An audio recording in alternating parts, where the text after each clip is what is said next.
चलिए, आज का जो सेशन होने वाला है वो मेन रूप से आपका बीपीएससी 71वीं और साथ साथ जो आपका एएसओ का पेपर हुआ है उसके मैथ रीजनिंग का प्रश्न सॉल्व कराने का मेरा प्रयास होगा। अंत तक आप लोग बने रहिएगा। लास्ट में कट ऑफ भी बताऊंगा कि कितना जा सकता है और आप स्क्रीनशॉट लेके रख लेंगे। आप देखेंगे कि जब फाइनल रिजल्ट आएगा तो लगभग कट ऑफ उतना ही के आसपास आपका जाएगा। ठीक है, इस बात का फुल गारंटी है। चलिए, आज का जो क्वेश्चन था अगर देखा जाए तो मॉडरेट टू टफ ही मानेंगे, आसान क्वेश्चन नहीं थे। कुछ सेक्शन बहुत ही आसान थे और कुछ सेक्शन बहुत ज़्यादा लेंदी टाइप के थे और उतना डाटा याद करना सभी लोगों के बस की बात नहीं होती है। तो थोड़ा सा कट ऑफ जो है ज़्यादा नहीं जाने वाला इस बार। इस बात का तो जो लोग पेपर दिए होंगे उनको अंदाज़ा हो गया होगा और जो लोग नहीं दिए हैं तो वो लोग भी जान जाइए कि कट ऑफ ज़्यादा नहीं जाएगा। उसके पीछे जब क्वेश्चन का लेवल में बताऊंगा, अभी क्वेश्चन में अभी करवा रहा हूँ आप लोग को, तो उससे आपको पता चलेगा कि क्वेश्चन किस प्रकार के पूछे गए। खास करके एईडीओ में किस प्रकार के प्रश्न पूछे जा सकते हैं उसकी भी मैं चर्चा अभी करूँगा। ठीक है, सेट एच का है और ये बीपीएससी जो आज का पेपर है वो मैं आपको दिखाने जा रहा हूँ। सॉल्यूशन में मैं अभी आपको पूरा करवाऊंगा, मेरा प्रयास होगा कि मैं आपको पूरा करवा दूं। फिलहाल मैं आपको जस्ट अभी पिछले वाले क्लास में जो हमने पढ़ाया है आपको उसको मैं दिखा दूं कि वहाँ से कितने सारे प्रश्न पूछ दिए गए। ठीक है, बाकी सारा लगभग जो स्टैटिक पोर्शन वो क्लासरूम के हैं और करेंट अफेयर्स का सेक्शन जो है वो आपको थोड़ा पढ़ना ही पड़ता है। ठीक है, इतिहास से शुरू करते हैं, नहीं तो ऐसा करते हैं कि मैथ रीजनिंग का सेक्शन कर लेते हैं, क्योंकि बहुत सारे लोग जो होते हैं मैथ रीजनिंग का ही देखने के लिए जुड़ते हैं, क्योंकि स्टैटिक पोर्शन तो कोई भी पढ़ा ही देता है।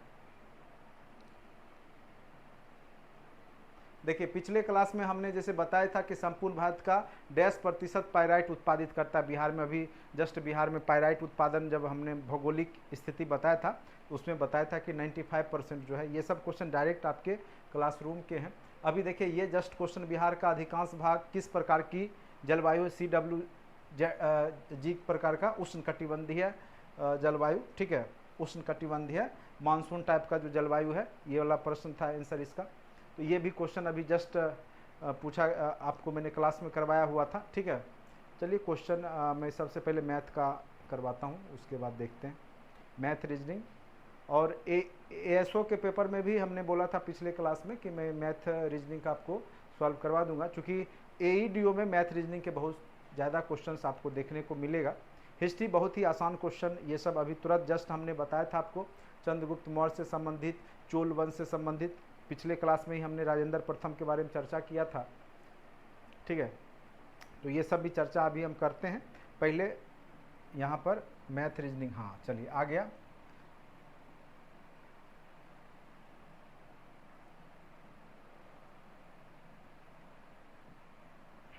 जैसे क्वेश्चन नंबर आपका 127 है, आप लोग भी साथ साथ बनाने का प्रयास कीजिएगा। ठीक है, तो 127 में इसका आंसर क्या हो जाएगा बताइए। तो इसका इस तरह के प्रश्न को बनाने के लिए सर्वप्रथम हम लोग क्या करते हैं, हम लोग कुछ नहीं करना है, इसमें पोजीशन लिख देना है। ठीक है, पोजीशन लिख देते हैं। जैसे आपका क्या है,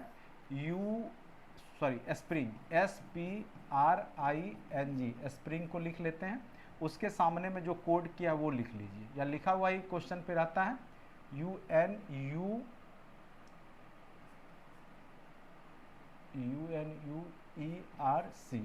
ठीक है, पोजीशन लिख लीजिए। एस का कितना होता है हमने बताया था आपको, कैसे याद करते हैं, जोटी करके पूरा याद भी करवा रखा है।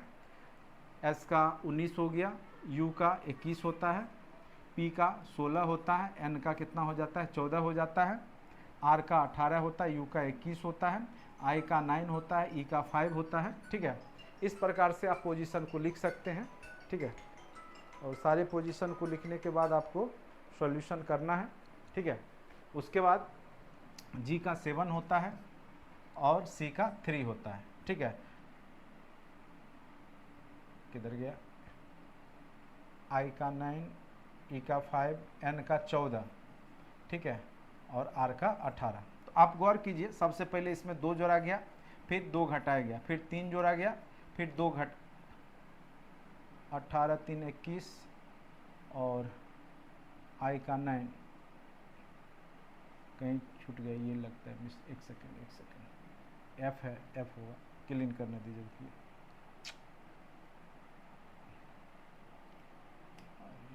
ये एफ था, मैं ई लिख दिया था, वही पोजीशन नहीं मिल रहा था, ठीक है। तो चलिए UNUFRC किसका कोड है, स्प्रिंग, SPRING।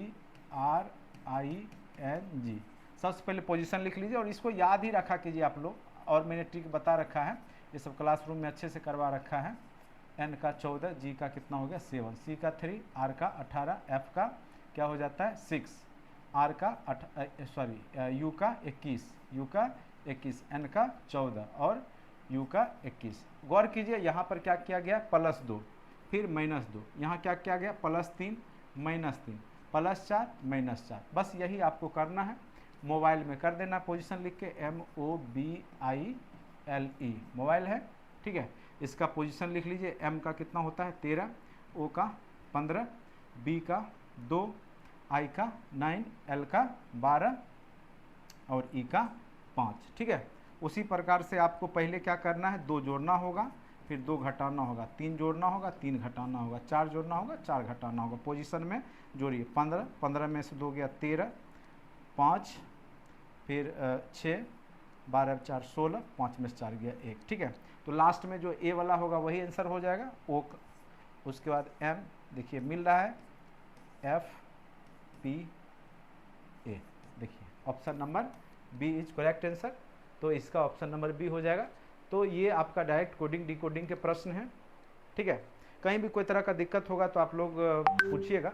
इसमें कुछ नहीं करना है, पोजीशन लिख लेना अल्फ़ाबेट का, फिर सोचना है कि आखिर क्या किया, प्रश्न आखिर क्या किया होगा। तो अल्फ़ाबेट ये कोडिंग डिकोडिंग अगर रीजनिंग में नहीं पढ़े तो अच्छे से पढ़ लीजिए, यहाँ से हर एक बार एक क्वेश्चन तो पूछना ही पूछना है, ठीक है, 100%, ठीक है।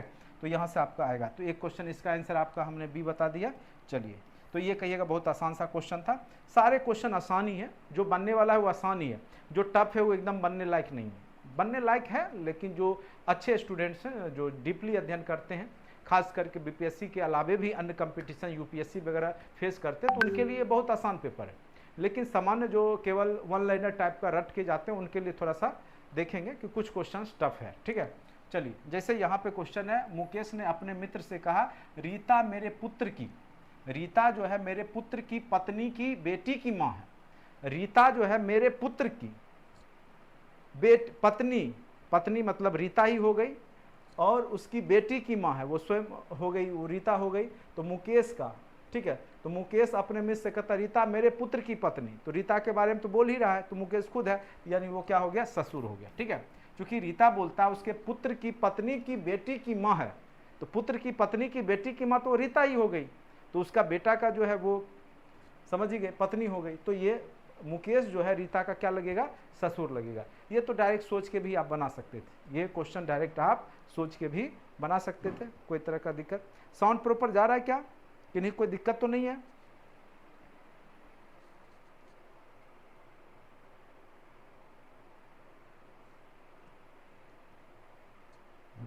कोई तरह का दिक्कत होगा तो जरूर मैसेज करेंगे लिख करके, ठीक है। अब देखिए नेक्स्ट क्वेश्चन है, राम उत्तर दिशा में जाता है, फिर दाएं मुड़ता है, फिर दोबारा। तो इस तरह के प्रश्न को हमने रीजनिंग बताया था कि सबसे पहला दिशा आप लिख लीजिए, सबसे पहले उत्तर की ओर मुंह है इसका, उसके बाद फिर दाएं मुड़ता है यानी राइट लेता है, फिर दोबारा दाएं चलता है, फिर राइट लेता है, अंत में वो लेफ्ट लेता है। तो राइट लेफ्ट काट लीजिए, जो राइट है वहाँ से कर लीजिए, यानी उत्तर से जब आप राइट लीजिएगा तो वो दिशा आपका पूरब होगा। तो आंसर क्या हो जाएगा आपका, पूरब दिशा, ठीक है। वो दिशा क्या हो जाएगा आपका, पूरब दिशा हो जाएगा, ठीक है।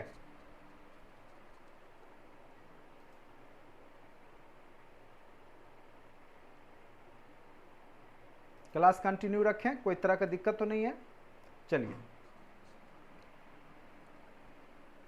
ये सब सारे प्रश्न जरूर आप लोग देखते रहिए, क्योंकि अभी टीआरई के भी एग्जाम में इस तरह के जो 10 क्वेश्चंस पूछे जाते हैं वो यहीं से आएंगे, इसी टाइप के आएंगे, ठीक है। तो इसको जो है अच्छे से देख लीजिए। चलिए, अब यहाँ पे देखिए अंग्रेजी डिक्शनरी में कैसे शब्द रहता है, सबसे पहले अल्फ़ाबेट में ए आता है, फिर बी आता है, फिर सी आता है। तो यहाँ पर देखिए सबसे पहला शब्द तो एम है, ठीक है। तो यहाँ पूछ रहा है निम्नलिखित में से कौन सबसे अंत में होगा, ठीक है, अंत वाला पूछ रहा है। तो सबसे पहले m तो सब में कॉमन है, m काट दीजिए। अब a और o में अंत में कौन होगा, o वाला होगा, तो a वाला काट दीजिए। अब OH यहाँ पर E है, यहाँ पर I है, ठीक है, तो E के बाद I आता है, तो I वाला बाद में आएगा, तो सबसे लास्ट में क्या होगा, A वाला हो गया, मोहिंदर जो लिखा हुआ वो सबसे लास्ट में आएगा, ठीक है। बहुत आसान सा प्रश्न है ये, मैथ के सारे प्रश्न जो हैं बिल्कुल आसान से हैं, 10 का 10 लोग जो भी स्टूडेंट थोड़ा भी पढ़ाई करते होंगे उनका बन जाएगा इसमें, नो डाउट, ठीक है। अब देखिए रैंकिंग में कई बार हमने बताया है 39 विद्यार्थी है टोटल, और जोगिंदर 7 रैंक श्रेणी से आगे है। जैसे मान चलिए ये लाइन खींचते हैं, ठीक है, तो बोलता है जोगिंदर कक्षा में नितिन जो है जोगिंदर से 7 रैंक, मान के चलिए यहाँ पे 7 रैंक आगे कर देते हैं, किसको, नितिन को, जोगिंदर से, ठीक है। और जोगिंदर अंतिम से 17वां रैंक है, यानी इसका 17वां रैंक है, तो ये कितना होगा, 17 7 कितना हो गया, अंतिम से इसका रैंक हो गया 24, ठीक है, टोटल 39 है। तो equal to left plus right minus 1 बताते हैं हम, ठीक है। तो सबसे पहले इसको घटा लीजिए, 39 में से 24 घटाइए तो कितना आ गया, 15, और -1 इधर जाएगा तो +1 हो गया, यानी 16वां रैंक हो गया, ठीक है। लेफ्ट प्लस राइट -1 करके ये हमने अच्छे से आपको क्लास में करवा रखा है। रीजनिंग वाला देखिएगा रैंकिंग, उसमें आपको दिख जाएगा, आंसर क्या आ गया आपका 16 आ गया, ठीक है। चलिए, नहीं तो आप लाइन खींच के भी बना सकते हैं, कोई बड़ी बात नहीं है, जिसके पास टाइम है वो लाइन खींच के भी आप बना सकते हैं। चलिए अब देखिए यहाँ पे इसको सॉल्व कीजिएगा, गुना का प्लस का अर्थ गुना, गुना का अर्थ माइनस में, भागा का अर्थ प्लस, तो स्वाभाविक सी बात है यहाँ पे क्वेश्चन क्या है, 175 माइनस 25 भागा 5 प्लस 20 गुने 3 प्लस 10, यही है, ठीक है। अब इसको आप सॉल्व कीजिएगा, माइनस की जगह जो है आपको क्या लिखना है, माइनस का अर्थ भागा है, तो 175 भागा कर लीजिए 25, भागा का अर्थ क्या कह रहा है, भागा का अर्थ प्लस है तो +5, और प्लस का अर्थ -20, ठीक है। और गुना का अर्थ क्या है, किधर गया, गुना का अर्थ माइनस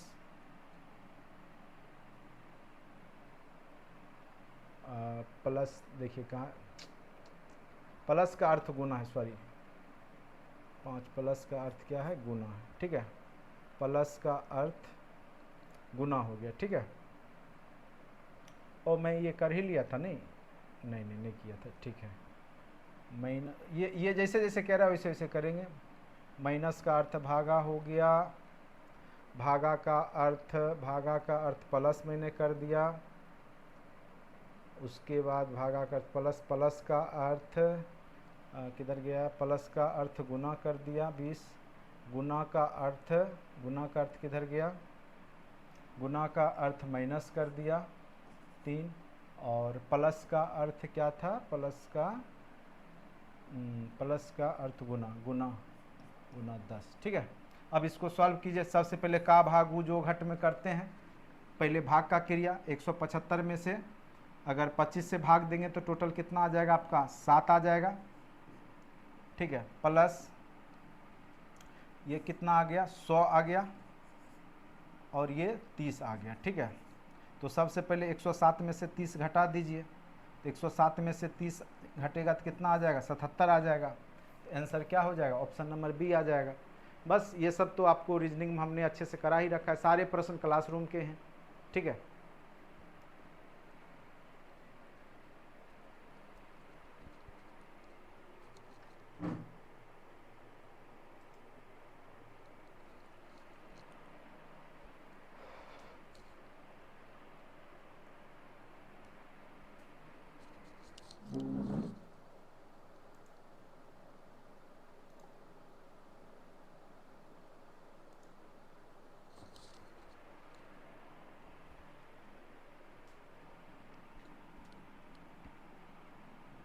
अब ये वाला प्रश्न देखिए, ये भी रीजनिंग का है।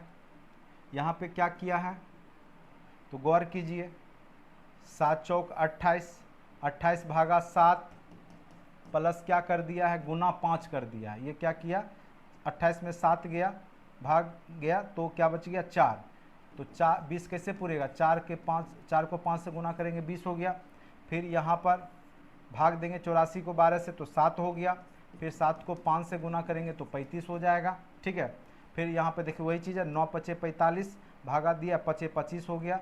यानी इसको भाग दे करके 5 से गुना कर देना है। तो बरसते 84, 7 पचे 35, तो इसका एग्जैक्ट आंसर क्या हो जाएगा, 35 हो जाएगा, ठीक है। चलिए, तो इस तरह के प्रश्न अभी जस्ट आपको एएसओ में भी पूछा था और सेम पैटर्न का क्वेश्चन यहाँ भी पूछ दिया। तो बीपीएससी बहुत सारे क्वेश्चन को सेम पैटर्न में पूछते रहती है, ठीक है। अब देखिए, ये भी क्वेश्चन हमने आपको क्लास में करा रखा है। जैसे आर के लिए 8 दिया है कोड, तो यहाँ पर रिमेन लिखा है, REMAIN, रिमेन, ठीक है। तो आर के लिए क्या हो जाएगा आपका, तो आर के लिए कोड यहाँ पर देखिए, आर के लिए 8 तो 8 लिख दीजिए, ई के लिए लास्ट में है तो 6 हो जाएगा, ठीक है।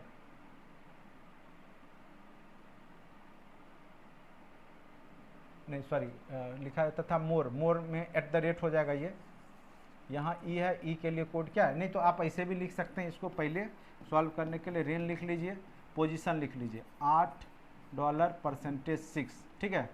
तो इसके सामने 8 हो गया, ए के सामने डॉलर, तो ओ उसका प्रतीक चिन्ह है।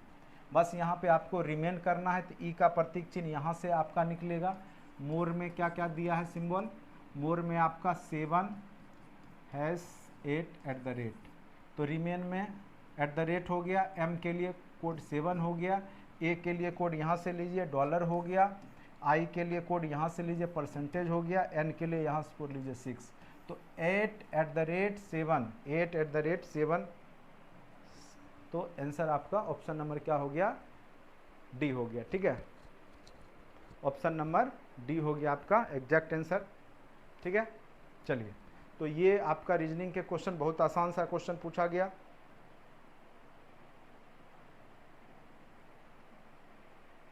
इसका आंसर जो है आपका 9 और 50 आएगा, ठीक है। इसको सॉल्व आप लोग को करवाएंगे मैथ में। चलिए पहले रीजनिंग वाला मैं देख लूँ।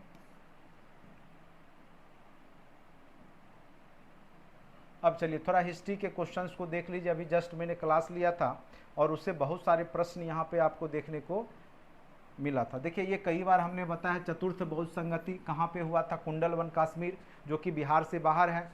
तो पूछा था कौन सी बौद्ध संगति बिहार में आयोजित नहीं की गई थी, तो चौथा बौद्ध संगति जो कि कुंडलवन कहाँ पे हुआ था, कश्मीर में। ये जस्ट हम लोग प्राचीन इतिहास पढ़ रहे थे तो उसमें हमने अच्छे से चर्चा किया था। उसके बाद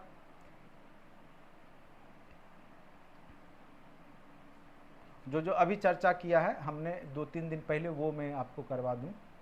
अभी देखिए, ये जस्ट अभी आप लोग को चर्चा में हुआ था ये क्वेश्चन, ठीक है। जैसे अभी चोल राजेंद्र प्रथम हो जाएगा, 1 का 3 देखिए, एक उसके बाद देखिए प्रयाग की सभा हर्षवर्धन बुलाया करता था। सुदर्शन झील हमने बताया था चंद्रगुप्त मौर्य ने बनवाया था पिछले क्लास में ही, ठीक है। उसके बाद धर्म महामात्र के बारे में बताया था हमने, अशोक ने नियुक्ति किया था अपने शासन पीरियड में, धम्म महामात्र के माध्यम से वो धम्म का उपदेश देता था। जस्ट अभी 2-3 दिन पहले के क्लास से आपका ये अच्छा सा क्वेश्चन आपको देखने को मिला, ठीक है। उसके बाद ये अभी आपको बताया था, सबसे पहले मौर्य वंश आया था, मौर्य वंश के बाद कौन सा वंश आया, शुंग वंश आया था, शुंग के बाद कण्व आया था, और कण्वा के बाद सबसे लास्ट में कुषाण आया था। तो ये सीरीज देख लीजिए कहाँ पर है, 2 के बाद 1 और 4-3, 2 1 4-3 देखिए कहाँ पे, ऑप्शन नंबर बी में है। तो ये सब क्वेश्चंस बिल्कुल आसान प्रश्न पूछे गए, ठीक है, हिस्ट्री का बिल्कुल। अभी देखिए, ये हमारे क्लास रूम में कई बार हमने चर्चा किया, जब ऋग्वेद हमने पढ़ाया था, इसमें से क्वेश्चन है। देखिए, सब लोग को ये सब कोई नहीं पढ़ाता, लेकिन हमने आपको पढ़ा रखा था कि ऋग्वेदी की कौन विदुषी थी, जिसमें हमने बोला था आ लगा रहे, जैसे घोषा, अपाला, विश्व आरा, आ लगा हुआ है। ये चर्चा हमने क्लास में वैदिक सभ्यता में अच्छे से करा रखा है, ठीक है। तो यहाँ पर इसका एग्जैक्ट आंसर पूछ रहा था कि ऋग्वेद में कौन संबंधित नहीं है, यानी उत्तर वैदिक काल की है, तो उसकी गार्गी जो थी प्रसिद्ध विदुषी थी जो उत्तर वैदिक काल की है। ये सब डायरेक्ट क्लासरूम के आपके वीडियो लेक्चर में आपको देखिएगा तो अच्छे से आपको दिख जाएगा, वैदिक सभ्यता में हमने आपको अच्छे से करा रखा है, ठीक है। सारा विथ प्रमाण के साथ मैं आपको बता दूंगा कि लगभग इसके स्टैटिक पोर्शन हमारे क्लासरूम के, ठीक है। आप कहेंगे तो हम पुराना वीडियो भी साउंड ऑडियो के साथ आपको मैं चला के सुना सकता हूं कि हमने ये सब चर्चा किया हुआ है। तो जो लोग पढ़ते हैं रेगुलर उनको पता है कि, और ये तो 1939 में बिहार के मुख्यमंत्री कौन बने थे, तो एक ही व्यक्ति हैं जो आज़ादी से पूर्व मुख्यमंत्री बने हैं, वो हैं श्री कृष्ण सिंह, और आज़ादी के बाद भी प्रथम मुख्यमंत्री बिहार के यही बनते हैं। ये तो सब लोग को पता ही, इतिहास का ये आसान सा क्वेश्चन है। अब देखिए ये वाला जो है मिलाने वाला, देखिए अब देखिए ये वाला थोड़ा सा आसान ही है, तर्क लगाते तुरंत। गिरनार जब भी होगा तो गुजरात में ही होगा, गिर पर्वत गिरनार, तो सी का 2 मिलाइए, सी का 2 वहीं से मिलना शुरू हो जाएगा। उसके बाद ज्योतिष केंद्र आपको असम में है, तो प्राग ज्योतिष उससे आप बना सकते हैं। प्रतिष्ठान महाराष्ट्र में ही है, स्वराष्ट्र प्रतिष्ठान, और आपका कर्ण सुवर्ण जो है पश्चिम बंगाल को कहा जाता था। तो ये 2-3 मिला करके ही आप सीरीज इजिली बना सकते थे। बहुत आसान सा प्रश्न है ये। अब देखिए बिहार का कितने बार चर्चा किया हूं मैं, बिहार का प्रमुख किसान नेता कौन थे, तो सहजानंद सरस्वती, सभी लोग को पता ही है, कई बार हमने चर्चा किया है कि बिहार के प्रमुख, अगर प्रमुख पूछे तो सहजानंद सरस्वती को लेना है। राजकुमार शुक्ल भी किसान नेता थे, चंपारण सत्याग्रह जैसे राहुल साकेत्यायन हो गए, ये सब का भी नाम, उसके बाद कई विद्यानंद हैं, ठीक है। लेकिन मेन रूप से सहजानंद सरस्वती है, इसलिए प्रमुख नेता पूछ रहा है, इसलिए इसका एग्जैक्ट आंसर क्या हो जाएगा आपका, तो सहजानंद सरस्वती हो जाएगा, ठीक है। अब देखिए ये अभी देखिए चंपारण कृषि कमेटी, एग्रेरियन कमेटी बना था, ये भी हमने चंपारण सत्याग्रह में बताया था, गांधी जी और जो वहाँ की सरकार थी उसके बीच में हुआ था। तो ये सब बहुत आसान सा सवाल है। भारतीय सरकार उस समय अंग्रेज की ही सरकार है, अंग्रेजी हुकूमत है, तो भारतीय सरकार और गांधी जी के बीच में हुआ था। अब देखिए ये क्वेश्चन देखिए कितना आसान सा क्वेश्चन पूछा है, हम या तो भारत को स्वतंत्र करेंगे या इस अभियान में मर जाएंगे, किसने कहा था। अब देखिए शब्द को केवल बदला है, करो या मरो। हमने बार बार बोला, गांधी जी क्या बोलते थे, या तो आज़ाद करेंगे या खुद मर जाएंगे, मतलब मारना नहीं है किसी को अंतिम तक। यही भाषा में हमने आपको अच्छे से वीडियो लेक्चर में समझा रखा है, ठीक है। आप जब मैं करो या मरो भारत छोड़ो आंदोलन पढ़ाया हूँ तो वो मेरा वीडियो खोल के सुनिएगा, उसमें हमने अच्छे से बोला है कि गांधी जी खुद मरने की बात करते हैं। कई लोग बोलते हैं कि मारने के लिए बोल रहे थे, नहीं, करो या मरो, खुद मरने की बात कर रहे हैं, मतलब खुद या तो देश को आज़ाद कर लो या मर मिटो, ये बात बोल रहे, ठीक है। मारने की बात वो नहीं कर रहे थे, ठीक है। तो ये बस भाषा चेंज करके आपको उलझाने का प्रयास बीपीएससी किया है। तो आगे भी आप लोग के टीआरई के एग्जाम में ऐसा प्रयास बीपीएससी का रहेगा, ठीक है। तो इसको हल्के में नहीं लीजिए, ये सब सारे प्रश्न को आप लोग एकदम कंठस्थ कर जाइए। 10 क्वेश्चन तो एकदम मिल जाएगा आपके एग्जाम में, गारंटेड। और पिछले क्लास में भी हमने बोला था कि एएसओ के पेपर वाला 4-5 क्वेश्चन तो छपेगा, और छपा है। कोई भी क्वेश्चन कराने का मेरा उद्देश्य होता है कि आने वाला जो समय में आपका जो एग्जाम होगा कहीं ना कहीं उससे डेडिकेटेड रहेगा, क्योंकि क्वेश्चन सेटर वही व्यक्ति हैं, ठीक है। चलिए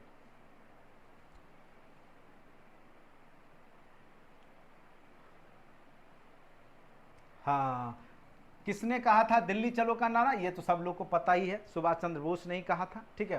क्या है, किसने आज़ाद हिंद फौज का नेतृत्व संभाला। ऐसे तो उसका स्थापना आज़ाद हिंद फौज का मोहन सिंह ने किया था सिंगापुर में, लेकिन आगे चल करके कमान कौन संभालते हैं, सुभाष चंद्र बोस, और बोलते दिल्ली चलो का नारा। और दिल्ली और सुभाष मूवी एक अच्छा मूवी आया था, तो उसमें बहुत अच्छे से सुभाष चंद्र बोस की कहानी को दर्शाया गया है, ठीक है।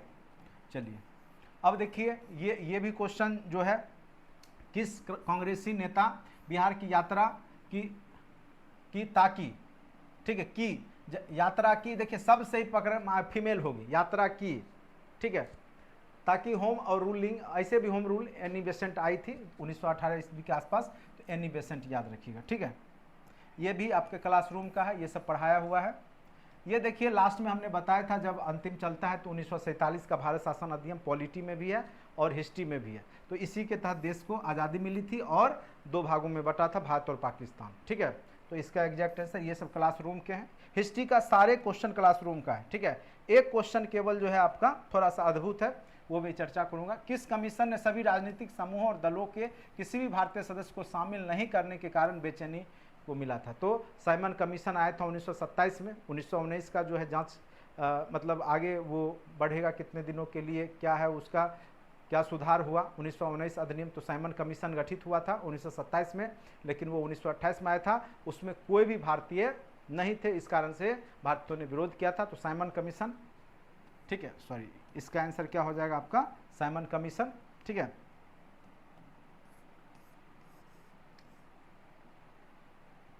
ये अब इधर आपका बायोलॉजी का बांटो और छोड़ो, देखिए ये भी हमने चर्चा किया है कि जब देश आज़ाद हो जाता है उस समय पे एक ही व्यक्ति थे, उनको एकदम बहुत जल्दी था वहाँ का प्रधानमंत्री बनने का, पाकिस्तान का, ठीक है। उनको लग रहा था जल्दी ये अंग्रेज बांट के हम दोनों को अलग कर दे, ठीक है। तो बांटो और छोड़ो जो है ये मोहम्मद अली जिन्ना का नारा था, ठीक है। ये आपका मॉडर्न हिस्ट्री का पार्ट है, ये सब चर्चा आपको हमने कर रखा है क्लासरूम में। चलिए उसके बाद ओजोन दिवस, कई बार हमने बताया है 16 सितंबर को ओजोन दिवस मनाया जाता है, O3 ओजोन गैस, ठीक है। खरीफ फसल वाला भी आपका डायरेक्ट क्लास नोट्स के हैं, जो गन्ना हो जाएगा, जौ चना गेहूँ ये सब रबी फसल हैं, ठीक है। ये चलिए ज्योग्राफी का प्रश्न आ गया। आम में जो हम भाग खाते हैं वो मध्य भित्ति होता है, ठीक है। चलिए हिस्ट्री वाला मैं क्वेश्चन पहले करवा रहा था, ये मिक्स हो गया इसमें, ठीक है। फिर बिहार स्पेशल का देखिए कितना आसान सा प्रश्न, और ज्योग्राफी का भी जस्ट हमने एक दो लेक्चर लिया था, उसके बहुत सारे प्रश्न आपके एग्जाम में पूछे गए हैं।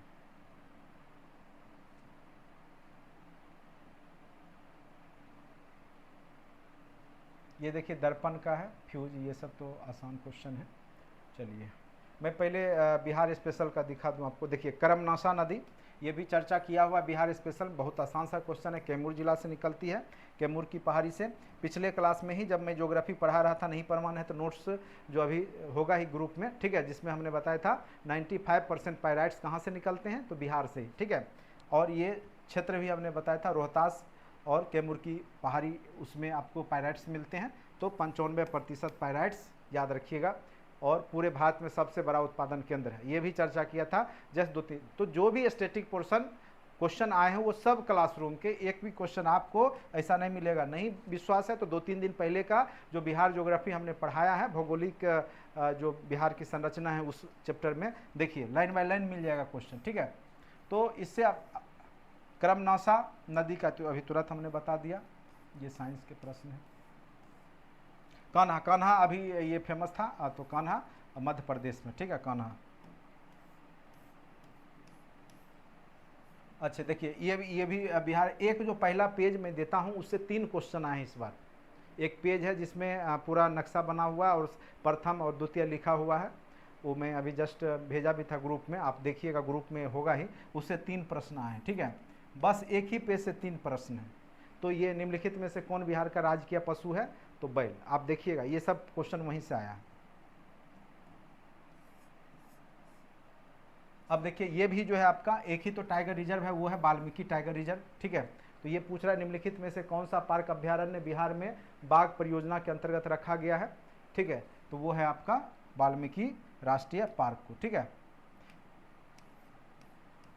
अब देखिए लोकटक, लोकटक के बारे में जानते हैं, झील है भारतीय क्षेत्र में, ज्वालामुखी द्वीप है, ये सब जब मैं पढ़ाया था ज्योग्राफी, नारकोंडम और बेरन एक ही द्वीप है जहाँ पे ये अंडमान निकोबार में है, ठीक है, जो ज्वालामुखी विस्फोट होता है। ये सब डायरेक्ट क्लास नोट्स के हैं, आप देखिएगा ज्योग्राफी में नोट्स दिया हूँ उसमें आपको ये सब दिख जाएगा, लाइन बाय लाइन मिल जाएगा।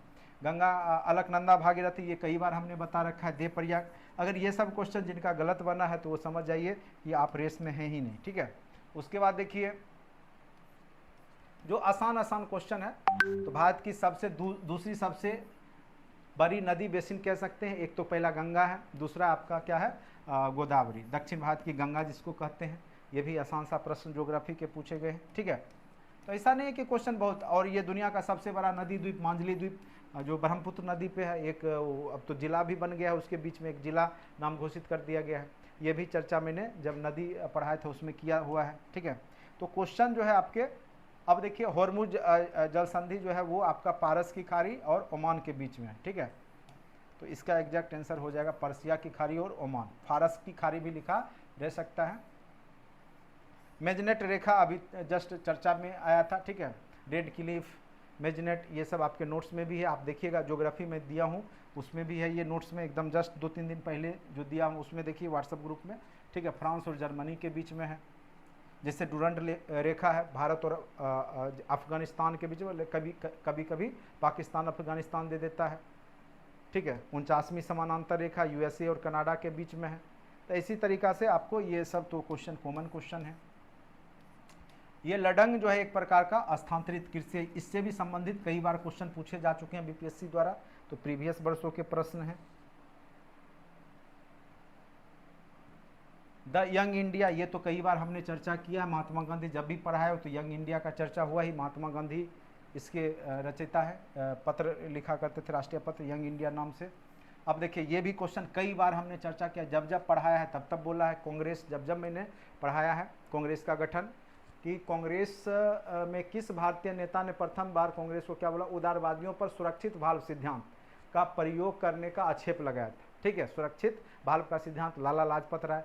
कई बार आप नहीं प्रमाण है तो 1885 वाला कांग्रेस अधिवेशन जब हमने पढ़ाया है मॉडर्न हिस्ट्री में, वहाँ देखिए ये जरूर चर्चा करता हूँ मैं, लाला लाजपत राय डायरेक्ट क्लासरूम के हैं, ठीक है।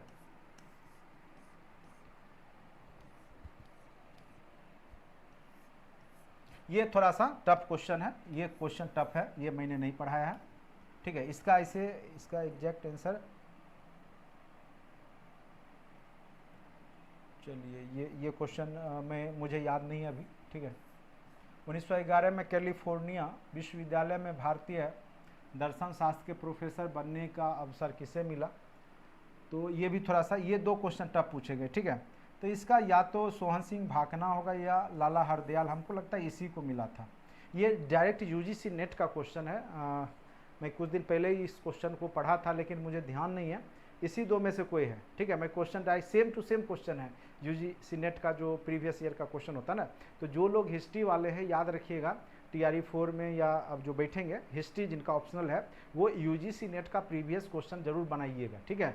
लगभग जो टफ क्वेश्चन आते हैं वहाँ से आते हैं, तो सबको मैं बताता नहीं हूँ, जो लोग हमारे चैनल को देख रहे हैं वो जानिए कहाँ से प्रश्न आता है। ये मैं आपको बता दे रहा हूँ कि यूजीसी नेट का प्रीवियस वर्षों के प्रश्न से जो ज़्यादा टफ रहते हैं क्वेश्चन, वो वहीं से डायरेक्ट छपे हुए रहते हैं, ठीक है। उसको एक बार जरूर देख के जाइएगा। चलिए अब कहिएगा उसके लिए आपको जितना में आप मेरा कोर्स लेते हैं उतना का एक बुक में आपको खर्च करना होगा, तो आप लोग तो खर्च करना चाहते नहीं हैं। 500 600, जब 600 कोर्स करता हूँ तो कहते हैं 500 में दे दीजिए 1000 का कोर्स। आप ये नहीं देखते कि हमारा मेहनत कितना होता है, कितना सब्जेक्ट में पढ़ाता हूँ, और जितना मैं पढ़ाता हूँ लाखों का चीज़ आपको देता हूँ, क्योंकि उसका वैल्यू तो है नहीं। वो उसका वैल्यू तब समझिएगा जब आपकी नौकरी लगेगी। मैं आपसे कितना लेता हूँ, एक दिन की भी 1/4 सैलरी भी नहीं लेता हूँ, 1/3 सैलरी भी नहीं, एक दिन का। उसके बदले में पूरा एनर्जी के साथ आपको सारा वीडियो पढ़ाई करवाता हूँ, ठीक है। चलिए ये जो है ये दिल्ली में उसके राजकीय प्रवेश के अवसर पर किस वायसराय पर बम फेंका गया था, तो 1911 ईस्वी में लॉर्ड हार्डिंग जो थे उन्हीं पे बम फेंका गया था। उन्हीं के समय में 1911 में राजकुमार आए थे तो उनके शरीर पे बम फेंका गया था, ठीक है। तो ये भी जब मैं पढ़ाऊँगा या पढ़ाया होगा तो उसमें चर्चा किया होगा, ठीक है।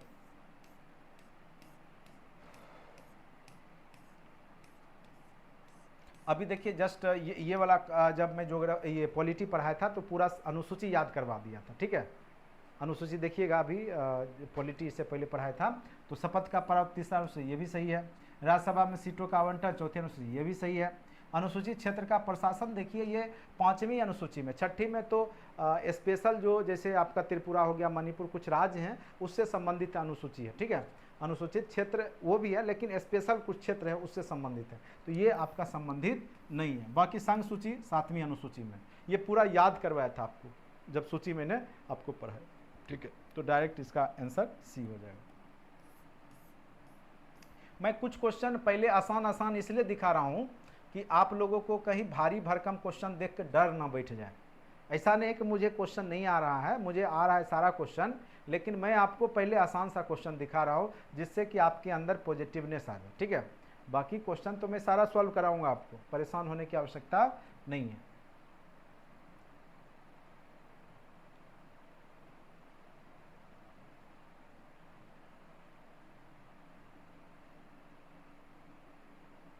इकोनॉमिक्स के क्वेश्चन एकदम डाटाबेस आधारित हैं, एकदम पूरा करंट जो लोग रट के गए होंगे, प्रैक्टिस कर गए होंगे, उन्हीं से बना होगा। ठीक है, करेंट अफेयर्स के क्वेश्चन थोड़ा डीपली और टफ पूछे गए हैं, और थोड़ा सा जो लोग एकदम प्रैक्टिस करते हैं यूपीएससी वगैरह का, तो उनसे ये बना होगा। ठीक है, ये सब करेंट अफेयर, जैसे ये तो एकदम फेवरेट क्वेश्चन, ये अभी 3 परीक्षा हुआ, तीनों में पूछा गया। मेन बुकर पुरस्कार जो है बानू मुश्ताक को जो मिला है, ठीक है, ये सभी पेपर में पूछे जा रहे हैं। ठीक है, हर्ट लैम्प के लिए अभी जस्ट एसओ में भी ये देखने को मिला था, हर्ट लैम्प के लिए बानू मुश्ताक को मिला है। ठीक है, तो ये जस्ट अभी पिछले क्लास में जब एसओ का पेपर चर्चा कर रहा था तो उसमें भी यही क्वेश्चन था सेम। ठीक है, तो कुछ क्वेश्चन तो डायरेक्ट छपे हुए। ठीक है, जैसे पैटर्न वाला भी है आपका, जो डब्बा वाला है वो भी आपका डायरेक्ट एसओ के क्वेश्चन है। ठीक है, तो जो लोग एसओ वाला भी क्वेश्चन अगर बढ़िया से देख के गए होंगे, 4-5 क्वेश्चन तो औरों की अपेक्षा जरूर ज़्यादा बनाए होंगे। ठीक है, इस बात का एकदम पूरा गारंटी है। अभी देखिए ये सिंधु जल वाला जो है, ये भी आपको जो है, ये सिंधु जल वाला भी पूछा हुआ था जस्ट अभी कुछ दिन पहले। तो सिंधु चेनाब झेलम, ठीक है, सिंधु चेनाब झेलम, उसके बाद है रावी, व्यास, सतलज, ये भी हमने आपको अच्छे से नदी वाला में भी पढ़ाया था। ये तीनों नदी भारत में इसका 60% पानी का यूज होता है, 40 पाकिस्तान, और इसका 60% पाकिस्तान यूज करता है और 40% भारत। तो ये पूछ रहा है सिंधु जल संधि के अनुसार 3 पूर्वी नदियां भारत को आवंटित की गई, निम्नलिखित में से कौन उसमें शामिल नहीं है? तो रावी, ब्यास, सतलज है। तो इसमें देखिए रावी सतलज तो है, लेकिन झेलम तो पूर्वी वाला नहीं है, ये पश्चिम वाला है।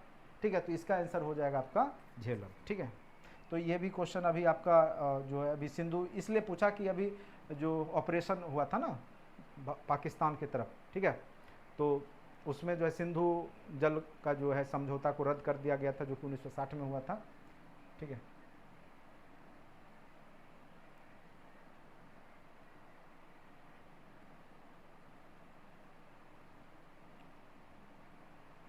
चलिए देखिए इसका एग्जैक्ट आंसर जो है यूएनडीपी के मानव विकास सूचकांक के अनुसार जो है 72 वर्ष। ठीक है, भारत में जीवन प्रत्याशा 1990 में 58.6 था, अभी 23 के अनुसार 72 वर्ष कर दिया गया। ठीक है, याद रखिएगा। उसके बाद फरवरी 2000, ये सब करंट अफेयर्स के क्वेश्चन है। फरवरी 2025 में एआई एक्शन समिट किस शहर में आयोजित हुआ था?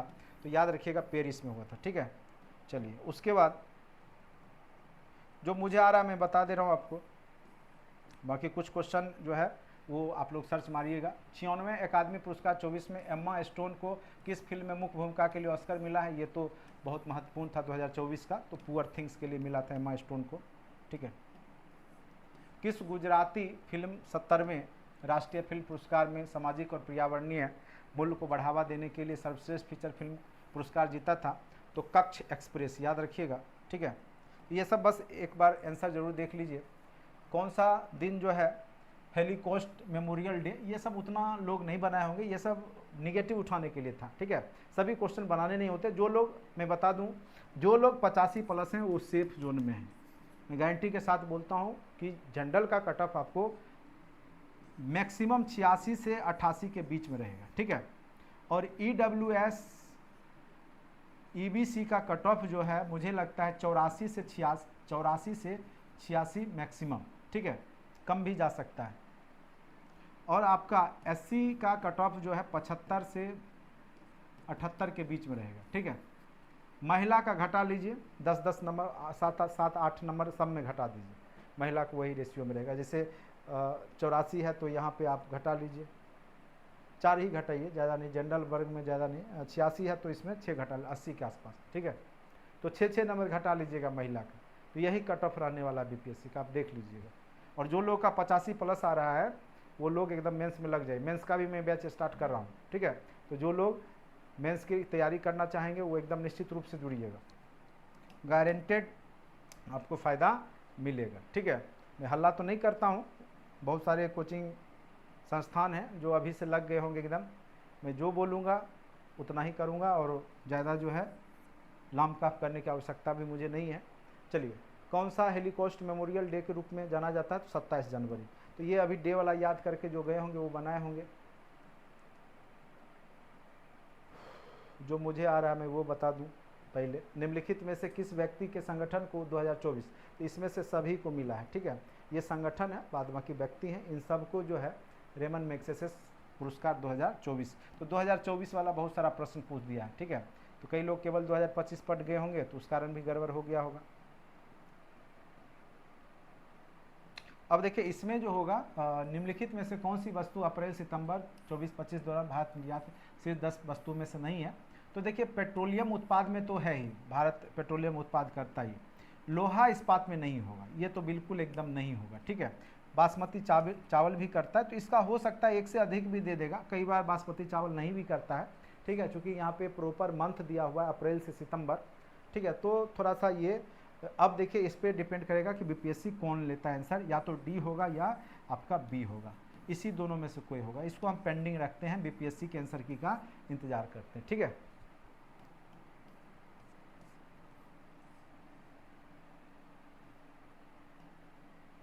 ये देखिए भारत वन 23 की रिपोर्ट के अनुसार जो है वृक्ष आवरण देश के भौगोलिक क्षेत्र का 15% नहीं, ये गलत डाटा है, ठीक है।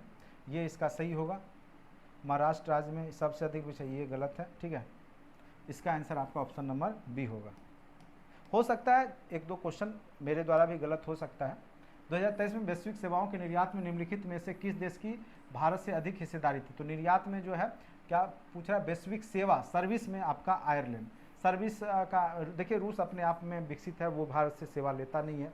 इंडोनेशिया गरीब उतना ये सेवा, तो मैक्सिमम जो है यूके आयरलैंड ये सब देश सेवा लेता है, तो आयरलैंड इसका एग्जैक्ट आंसर हो जाएगा।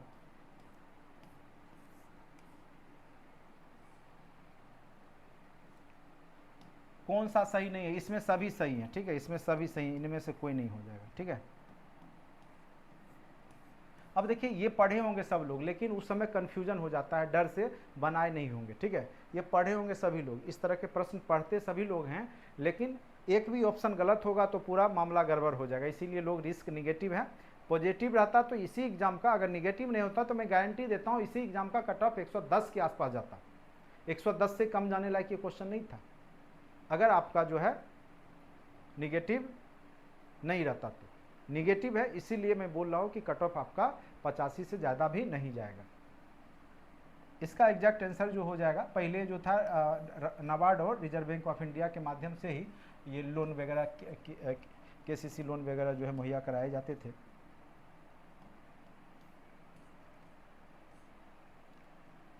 देखिए इसका जो है 24 में ये तो एकदम बिल्कुल सही है, ये गलत है, चौथे नंबर पे है, और ये भी लगभग 23 पॉइंट समथिंग था, तो ये इसको भी सही मानिए, लगभग लिख रहा है, तो उपयुक्त में से एक से अधिक इसका एग्जैक्ट आंसर होना चाहिए। ऐसे इसको पेंडिंग भी रख सकते हैं, लेकिन मुझे लगता है यही देगा, उपयुक्त में से एक से अधिक, ठीक है, इसी को मानिए, इसको पेंडिंग छोड़िए, यही होगा, ठीक है।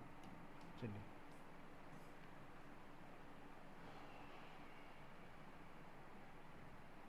इसका एग्जैक्ट आंसर जो है, किस संगठन ने संयुक्त रूप से आवास शहरी मामलों के मंत्रालय के साथ राष्ट्रीय शहरी नवाचार स्टैक डिजिटल ब्लूप्रिंट विकसित किया है। तो राष्ट्रीय शहरी मामले संस्थान के साथ हो जाएगा। भारत माला परियोजना के तहत किस राज्य में सर्वाधिक जो लंबाई का सड़क बना है, तो वो राजस्थान बना है, ठीक है, सबसे क्षेत्रफल की दृष्टि से राजस्थान है भी, ठीक है। NFHS 5 के आंकड़ों, देखिए NFHS बहुत महत्वपूर्ण है, और अभी जस्ट मैं एक दो दिन पहले भी ये ASO के पेपर में देखा था, यहाँ से बहुत सारे प्रश्न पूछे गए हैं आपके एग्ज़ाम में, ठीक है। और मैं एक बार कंफर्म हो लूँ, NFHS का रिपोर्ट जो है ये वाला जो है मैंने देखा था,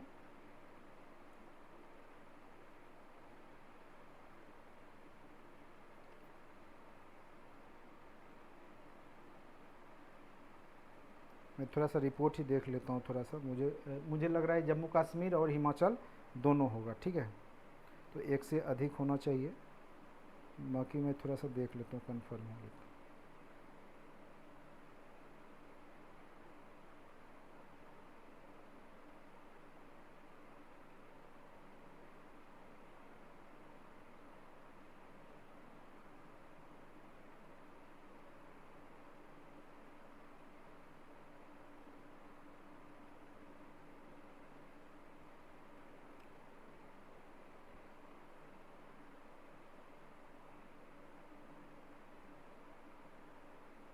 इसका आंसर ऑप्शन नंबर डी रखिए। 6 से कम आबादी को बहुआयामी रूप से गरीबी माना गया है, मतलब बहुत कम गरीबी है। तो हिमाचल प्रदेश तो है ही, साथ साथ जम्मू कश्मीर को भी मान लिया गया है। तो उपरोक्त आंसर हो जाएगा 1 से अधिक। ठीक है, तो ये सब क्वेश्चन जो है रिक्सी था, लोग डर डर के ही बनाए होंगे। ठीक है, ये तो आप अगर अच्छे से पढ़िएगा तो आपको समझ में आएगा। ठीक है, लाइफ वाला जो बात था ना, ये सी वाला 4, सी वाला देखिए 4 कहाँ पे है, क्योंकि ये वाला लाइफ वाला जो था ना, ये लाइफ वाला COP26 में चर्चा हुआ था 2021 में। ठीक है, लाइफ सब, तो इसका 1 और 4 से आप बना सकते हैं, कोई एक भी लिंक मिल गया। राष्ट्रीय स्वच्छ वायु मिशन जो है कार्यक्रम जो है NCAP, इसका जो है आपका हो जाएगा राष्ट्रीय स्तर की रणनीति के रूप में 2019 में लॉन्च किया गया था। ठीक है, उसके बाद ये इसका एग्जैक्ट आंसर यही है। बाकी आप लोग जो है अच्छे से डीपली पढ़िएगा। बहुत सारा जैसे एकदम बिल्कुल फैक्ट पूछे गए। ठीक है,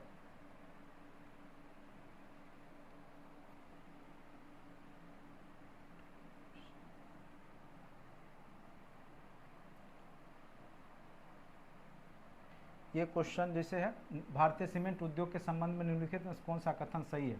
भारत का लगभग 87% सीमेंट उद्योग राजस्थान, आंध्र प्रदेश, मध्य प्रदेश के कुछ ऐसे प्रमुख राज्यों में केंद्रित है। ये तो सही है। भारत का दुनिया में सीमेंट, ये गलत है। भारत में अधिकांश सीमेंट संयंत्र कच्चे माल के स्रोत दूर और निर्यात समर्थन, ये भी गलत है। इसका एग्जैक्ट आंसर एक ही हो जाएगा। ठीक है,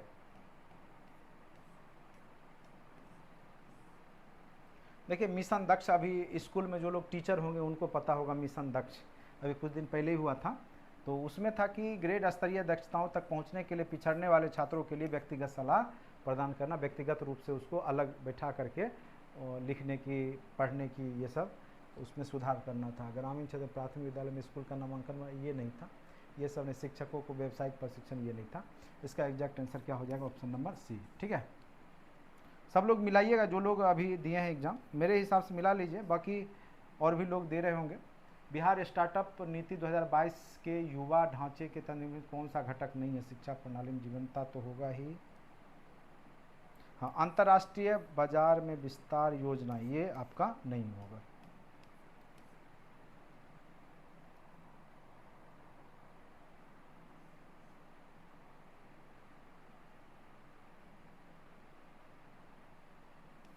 इसको रहने देते हैं। अब थोड़ा सा आसान वाला क्वेश्चन कर लेते हैं, क्योंकि करंट अफेयर्स के क्वेश्चन देख के मेरा भी दिमाग भारी हो गया है। चलिए पहले आसान सा देख लेते हैं। देखिए ये जो है आपका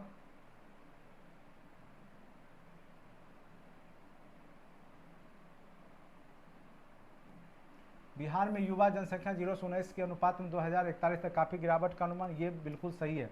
बिहार की आबादी घट रही है, रेशियो। ठीक है, बिहार की जनसांख्यिकी लाभांश 2041 आसपास चरम पर होगा, ये एकदम बिल्कुल सही है। जननांकी लाभांश जब चैप्टर हमने पढ़ाया था जनसंख्या वाला, उसमें 2041 वाला मैंने चर्चा की, ये दोनों बिल्कुल सही है। बिहार में बुजुर्ग आबादी 60+ भारत की तुलना में अधिक तेज़ी से बढ़ने की उम्मीद, बिल्कुल गलत। ठीक है, तो ये आपका एग्जैक्ट आंसर 1 और 2 सही होगा। ठीक है, जो मुझे लग रहा है जो सही होगा वही बता रहा हूँ, जो मुझे कन्फ्यूजन है मैं उसको स्किप भी कर रहा हूँ। ठीक है, PLFS 23-24 के अनुसार निम्नलिखित में से कौन सा कथन बिहार में महिलाओं के बीच रोजगार की प्रकृति का अच्छा वर्णन है? ठीक है, तो ये सब एकदम करंट मुद्दा है। ज़्यादातर महिलाएं औपचारिक नियमित वेतन वाली नौकरियां में कार्य, आपको लगता है कि सब जो है अस्थायी नौकरी में है बिहार में? अभी तो टीचर वाला है तो कुछ बनाने, तो इससे पहले तो बिल्कुल नहीं था, ये तो डाटा ही गलत है। अधिकांश महिलाएं स्वनियोजित हैं, अपना रोजगार करती हैं, जो अक्सर घरेलू उद्यम में सहायक के रूप में काम करती है, ये बिल्कुल सही है। घर में सहायक के ही काम करती है अधिकतर महिलाएं बिहार में, ये बिल्कुल। अधिकांश महिलाएं द्वितीय क्षेत्र में कार्यरत हैं, द्वितीय क्षेत्र ही नहीं है बिहार में तो कार्यरत कहाँ से होगी? एग्जैक्ट आंसर क्या हो जाएगा? Option number B. तो ये सब क्वेश्चन तो बिल्कुल देखने में भारी भरकम है, लेकिन अगर पढ़िएगा तो ईजिली समझ में आ जाएगा। ठीक है, तो ऑप्शन नंबर बी इसका सही जवाब होगा।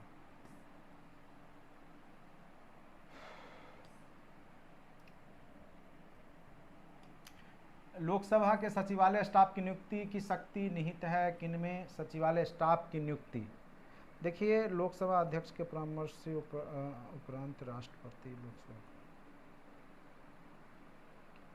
नियुक्ति की शक्ति, नियुक्ति की शक्ति यही होगा, ऑप्शन नंबर डी। ठीक है,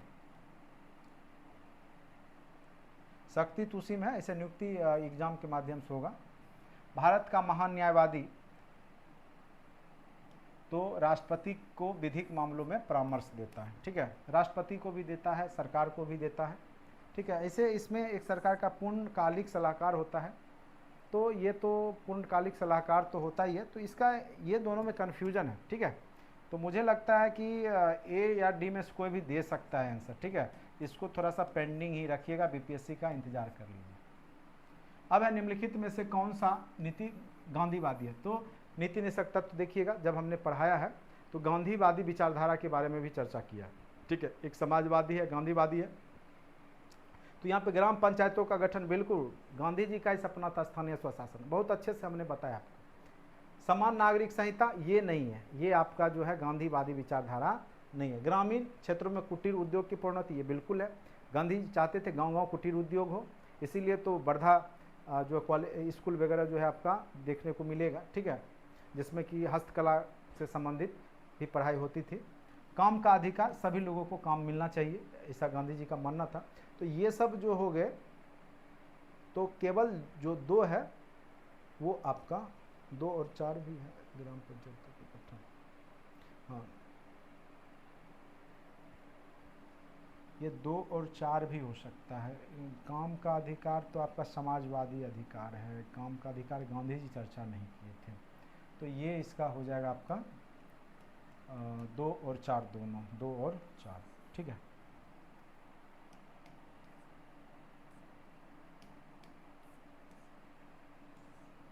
ये भी चर्चा कर ही दिया था। अब देखिए, ये केंद्र सूची, राज्य सूची, संवर्ती सूची जब पढ़ाया था उसमें हमने बताया था कौन राज्य सूची है, कौन केंद्र सूची, कौन संवर्ती सूची। तो यहाँ पूछ रहा है कि संवर्ती सूची वाला, ठीक, विभिन्न सूची में से कौन सा संवर्ती सूची है, ठीक है।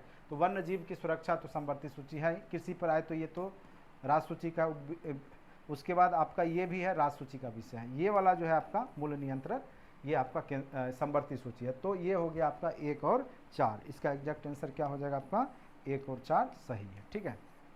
ये आपका इकोनॉमिक्स का, इकोनॉमिक्स के क्वेश्चन जो करेंट के हैं वही फंस रहा है, मतलब थोड़ा टफ है, बाकी अगर आपके जो स्टैटिक है वो इजीली बन जा रहा है, ठीक है। क्या बोला, केंद्रीय सरकार के बारे में निम्न कथनों पर विचार कीजिए। मंत्रालय तथा विभागों का निर्माण प्रधानमंत्री द्वारा कैबिनेट सचिव, कैबिनेट सचिव से क्यों लेगा भाई परामर्श, ये गलत है। प्रत्येक मंत्री को मंत्रालय राष्ट्रपति द्वारा प्रधानमंत्री के परामर्श पर आवंटित किया जाता है, ये बिल्कुल सही है, ठीक है। राष्ट्रपति द्वारा प्रधानमंत्री के परामर्श से ही होता है, तो केवल 2 इसका सही होगा एग्जैक्ट आंसर, ठीक है। चलिए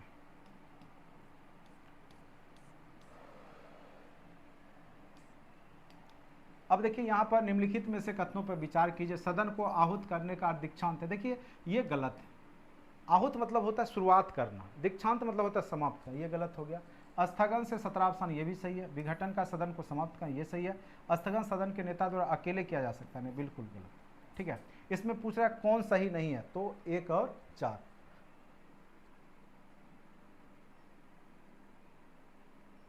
केवल 4 यहाँ, ये मुझे लगता है क्वेश्चन डिलीट होगा, ठीक है।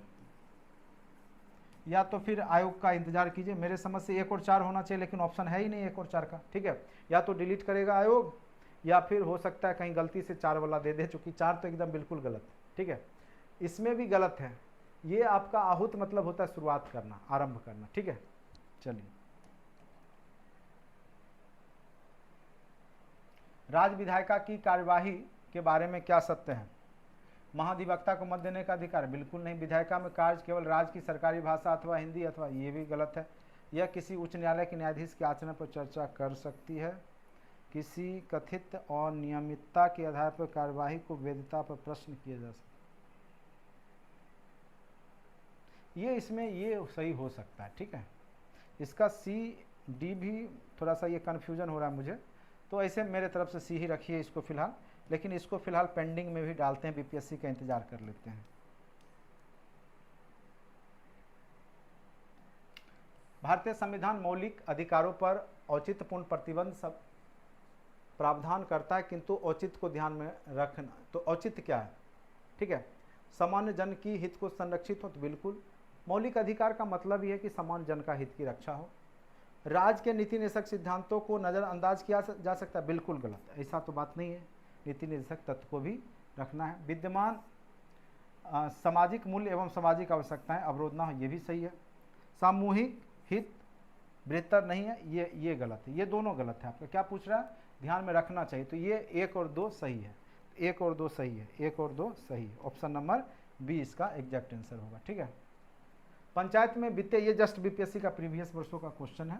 ठीक है, राज्यपाल द्वारा गठित वित्त आयोग, ये जस्ट अभी प्रीवियस बीपीएससी में पूछा हुआ है। बहुत सारे क्वेश्चन स्टैटिक जो रिपीट भी हो गए हैं, लेकिन बहुत कम है ऐसा क्वेश्चन स्टैंडर्ड बीपीएससी मुझे लगता है कि 67वीं के बाद फिर अभी 71वीं में देखने को मिल रहा है। 68वीं में ऐसा क्वेश्चन था इस लेवल का।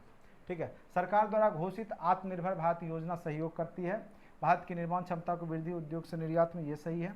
विदेशी निवेश, ये भी सही है, तो दोनों सही हो जाएगा। ऑप्शन नंबर इसका सी। ठीक है, ये सब अभी हमने आपको बता ही दिया। पंचायती राज का मुख्य उद्देश्य क्या होता है, रोजगार सृजन, बिल्कुल नहीं। कृषि उत्पादन वृद्धि करना, ये भी नहीं। जनता में राजनीतिक चेतना में वृद्धि करना, ये चेतना तो वृद्धि होती है, जनता को विकास के प्रशासन प्रतिभाग करने योग्य बनाना, ये मेन उद्देश्य होता है कि जनता उसमें पार्टिसिपेट करे, जो प्रशासन में मुखिया सरपंच के माध्यम से। ये देखिए, ये भी सही है, लेकिन ज़्यादा उपयुक्त आंसर ये है। ठीक है, तो बीपीएससी इसी को मानेगी, ऑप्शन नंबर डी। निंदा वाला थोड़ा देख लीजिएगा।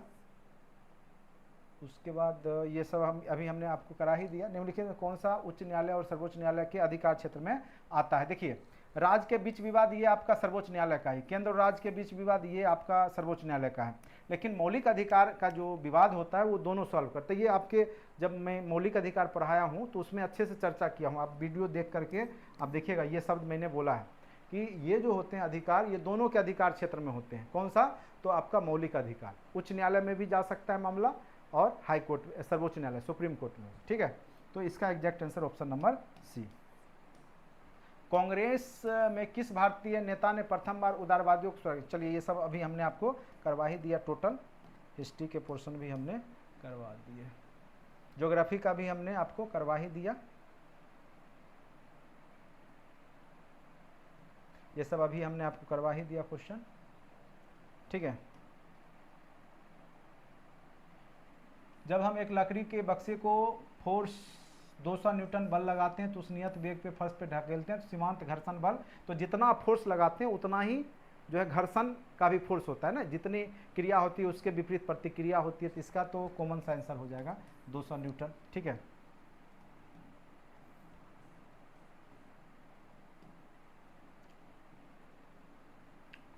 एक ट्रक विराम अवस्था से किसी पहाड़ी के नीचे की ओर नियत त्वरण से लुढ़कना शुरू करता है, 20 सेकेंड में 400 मीटर की दूरी तय करता है। ठीक है, 20 सेकेंड में 400, 40 टू दूरी बटे समय, दूरी बटे समय हो जाता है। ठीक है, तो 20 सेकेंड में 400 मीटर, 40 का तो 20 हो गया चाल वेलोसिटी, और जब वो उल्टा होगा, शुरू में 0 होगा वेग, अब क्या हो गया होगा, तो इसका 20 मीटर पर सेकेंड, तो a इक्वल टू क्या होता है, v माइनस यू बटे टी होता है। ठीक है, एक्सीलरेशन यहाँ पे आपका आ गया है आपका 20। ठीक है, तो 20 हो गया, और क्या बोल रहा है कि कितना इस पर लगने वाला force, F equal to M A होता है। ठीक है, m का वैल्यू कितना है आपको, m मास कितना दिया हुआ 7 टन। ठीक है, 7 गुने a, एक्सीलरेशन हो गया आपका 20। ठीक है,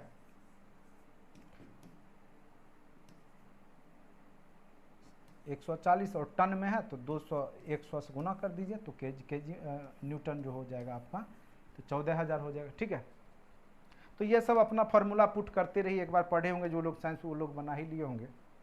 चलिए, बिहार के किस जिला में सोना मिला, ये तो कई बार हमने क्लासरूम का है, ये सब क्वेश्चन चर्चा किया है। ठीक है, अब देखिए ये वाला क्वेश्चन है, घर में ऊर्जा 250 यूनिट, और एक यूनिट में जूल होता है 3.6 गुने 10 पे पावर 9। ठीक है, 10 पे पावर 6 होता है 6, और इसको 250 से गुना कर दीजिएगा, 250 यूनिट, तो 9 गुने 10 पे पावर 8 आएगा इसका आंसर, गुना करके देखिएगा। किस माध्यम में ध्वनि, तो ये तो आपका ठोस में सबसे ज़्यादा ध्वनि जाता है, स्टील, ये सब साइंस में हमने पढ़ा रखा है। ये भी आपका उष्ण कटिबंधीय जलवायु, ये तो अभी कुछ दिन पहले ही पढ़ाया है। मुक्त रूप से गिरती हुई पिंड स्थितिज ऊर्जा लगातार कम होती जाती है, तो ये गुरुत्वाकर्षण बल का उल्लंघन करती है। ऊर्जा संरक्षण सिद्धांत का उल्लंघन नहीं है, लगातार कम होती जाती है, कम नहीं होता है ना, लगातार ये बढ़ेगा। ठीक है, तो ये उल्लंघन हो गया, गुरुत्वाकर्षण बल का उल्लंघन।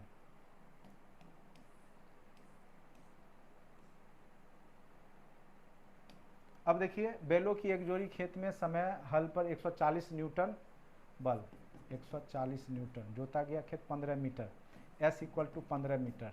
ठीक है, तो वर्क जोतने में किया गया का W = FS होता है, दोनों को गुना कर दीजिए जो भी आंसर आएगा। ठीक है, 14 × 15 कीजिए तो 5 × 20 का 0 बाकी 2,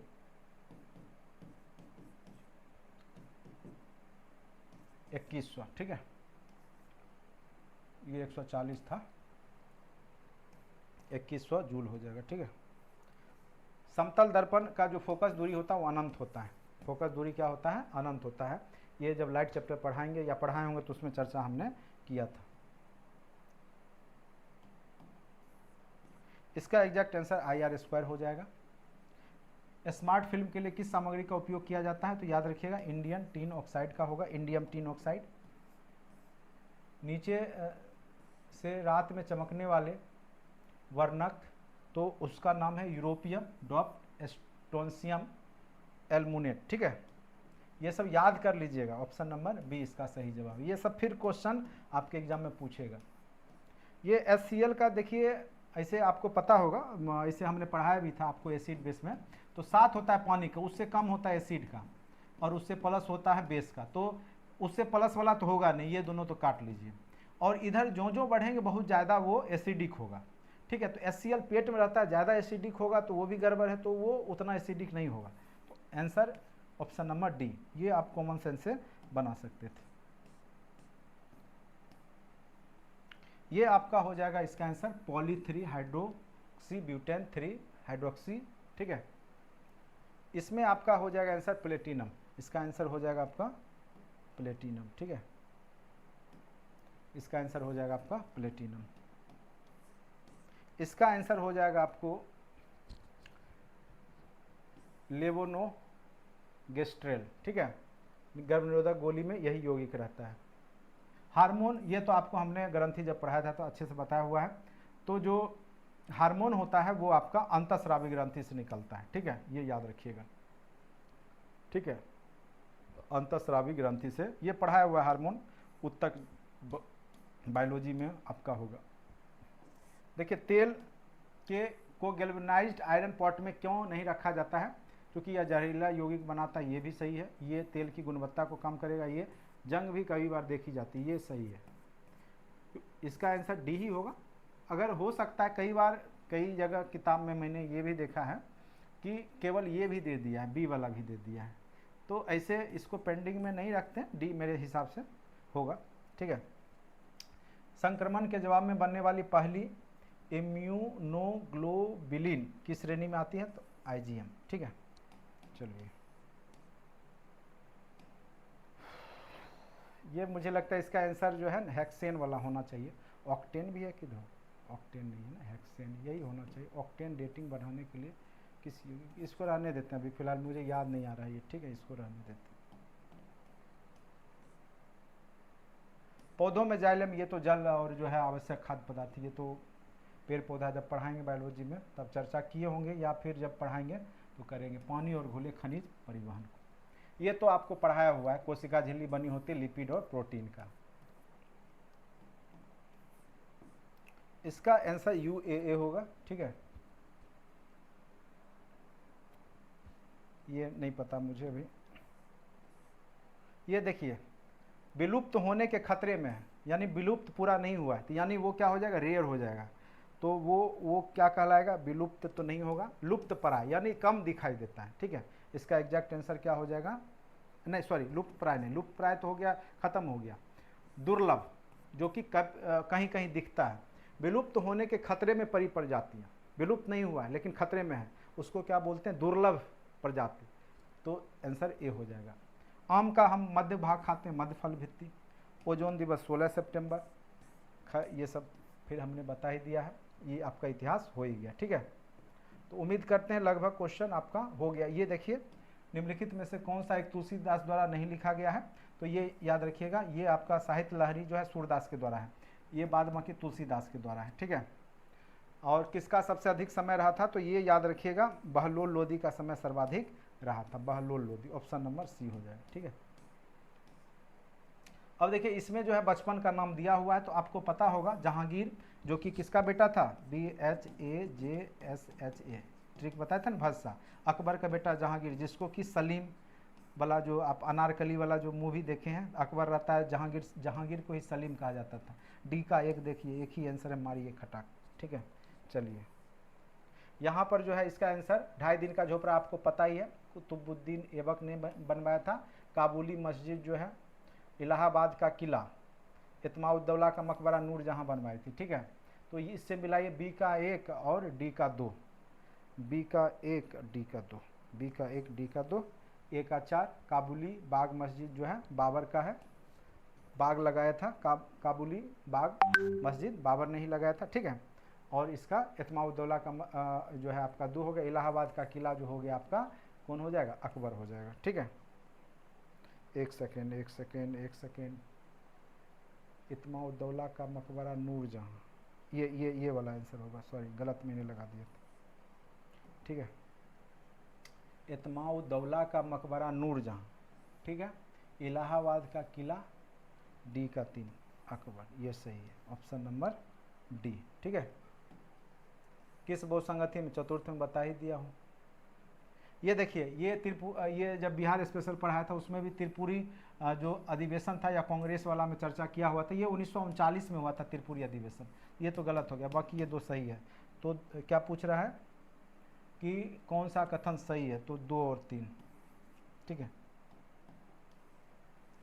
इसका आंसर हो जाएगा जेम्स अगस्टस हिक की, ये इससे संबंधित नहीं है, ये सही है बिल्कुल, ये भी सही है, ये भी सही है। ज्योतिबा फुले सत्यशोधक समाज, दयानंद सरस्वती सत्यार्थ प्रकाश, ये इससे संबंधित नहीं है, ठीक है। अब आपको पता होगा नालंदा विश्वविद्यालय तो बहुत बाद का है, तो उसमें कौटिल्य नहीं थे, बाद में की ये सब कौटिल्य तो उससे बहुत पहले के रह चुके हैं, ठीक है। तो इसका एग्जैक्ट आंसर क्या हो जाएगा, ए, ठीक है।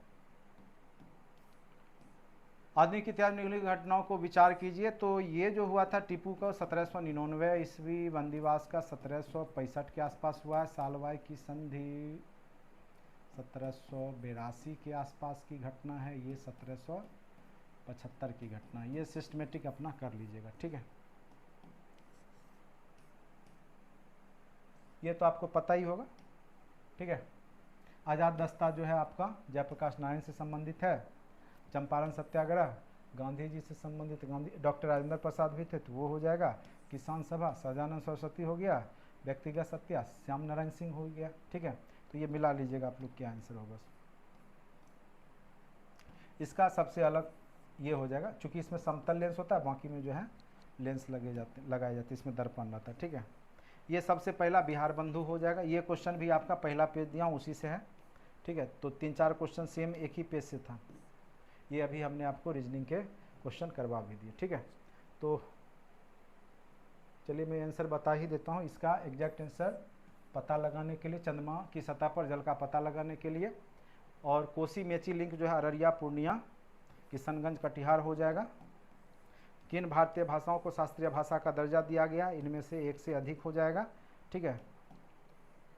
ये जो है ये पक्षी अभ्यारण्य है, तो ये बर्ड लाइफ इंटरनेशनल से होगा, इसका आंसर हो जाएगा राजो की बावली, ठीक है। ये बहुत जीके करंट अफेयर्स में पढ़े होंगे तो आपको पता होगा। चलिए ऐसे इसका आंसर एरिक एडम्स होना चाहिए। बाकी ये देखिए यूरोविजन सॉन्ग कॉन्टेस्ट की अस्थायी नारा क्या था, यूनाइटेड बाय म्यूजिक, ठीक है। साहित्य का नोबेल पुरस्कार इसमें से किसको मिला है, तो उसको पुलित्जर पुरस्कार भी मिला है, नहीं सॉरी, इसका एग्जैक्ट आंसर हो जाएगा इंटरनेशनल बुकर पुरस्कार भी उसी को मिला है। चलिए ये जो है इसका एक से अधिक हो जाएगा, इसका आंसर सब सही है। कौन सा सत्य है, इसमें से कोई सत्य नहीं है, इसका कोई भी सत्य नहीं है, ये आंसर हो जाएगा। नेपाल में किस गए, तो ये याला ग्लेशियर है, ठीक है। तो टोटल 150 क्वेश्चन का हमने आपको आंसर की बता दिया है। उम्मीद करते हैं कि अगर आप लोग मेरे आंसर की के हिसाब से अगर 150 में अगर आप 85 प्लस हैं तो आप मेंस बैच से जुड़ सकते हैं, चाहे हमसे जुड़े या किसी से भी आप तैयारी में लग जाइए। ठीक है, जो भी जनरल, एससी, एसटी, ओबीसी किसी कैटेगरी में 85 प्लस नंबर आ रहा है तो मेंस बैच में लग जाइए। आपका पीटी 110% हो रहा है, आप मेंस लिखने वाले हैं। इससे ज़्यादा मैं कुछ भी नहीं कहूँगा। अगर आपको मेरा वीडियो लेक्चर अच्छा लगा होगा तो ज़रूर दोस्तों के बीच में शेयर कीजिए। और मेंस बैच बहुत जल्द आपका स्टार्ट होने वाला है, तो निश्चित रूप से उसके भी वीडियो आपके बीच में रहेंगे। ठीक है, तो आज के लिए इतना ही, धन्यवाद। चैनल को लाइक और सब्सक्राइब जरूर कीजिए। ठीक है, चलिए।